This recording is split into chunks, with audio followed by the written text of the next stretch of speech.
మన ఇళ్లలో వేడుకలు జరిగితే బంధువులను పిలుచుకుంటాం. మన స్థాయికి తగ్గట్టు భోజనాలు పెడతాం, స్వాగత సత్కారాలు చేస్తాం. పెళ్లిళ్ల సమయంలో ఆడంబరాలు ఎక్కువ చేస్తాం కాబట్టి అప్పుడు అతిథులు ఎక్కువగా వస్తూ ఉంటారు. మన స్థాయికి తగ్గట్టు భోజనాలు, ఇతర విందులు పెడతాం. కానీ పెళ్లికి ఎవరైనా సింహాలను పిలుస్తారా? అయ్య బాబోయ్, సింహాలు పెళ్లికి రావడం ఏంటి, ఇది ఎలా సాధ్యం అనుకుంటున్నారు కదూ. ఈ కథనం మొత్తం వినండి. మన దేశంలో సింహాలు ఎక్కువగా ఉండే రాష్ట్రాల్లో గుజరాత్ మొదటి స్థానంలో ఉంటుంది. ఇక్కడ దట్టమైన అరణ్యాలు, అనుకూలమైన వాతావరణం ఉంటుంది. అందువల్ల ఇక్కడ సింహాలు ఎక్కువగా ఉంటాయి. గుజరాత్ రాష్ట్రంలోని జువాగఢ్ ప్రాంతంలో ఇటీవల ఓ వివాహ వేడుక జరిగింది. ఆ వేడుక అంగరంగ వైభవంగా జరిగింది. శ్రీమంతుల పెళ్లి కావడంతో అతిథులుగా భారీగానే వచ్చారు. వివాహ వేడుక పూర్తయిన తర్వాత బంధువులు భోజనాలు చేశారు. అప్పటికి రాత్రి కావడంతో ఎక్కడి వారు అక్కడ నిద్రకు ఉపక్రమించారు. ఇంకా కొంతమంది భోజనాలు చేస్తూనే ఉన్నారు. వంటవాళ్లు వంట సామాగ్రి సర్దుతున్నారు. ఈలోగా కొన్ని సింహాలు భోజనాలు చేసే ప్రాంతం వద్దకు వచ్చాయి.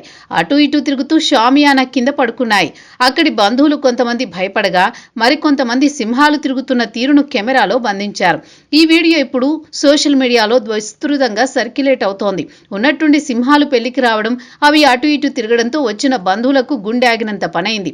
ఎవరైనా పెళ్లిళ్లకు అతిథులను పిలుస్తారు, మీరేంటి భయ్యా ఏకంగా సింహాలను పిలిచారు?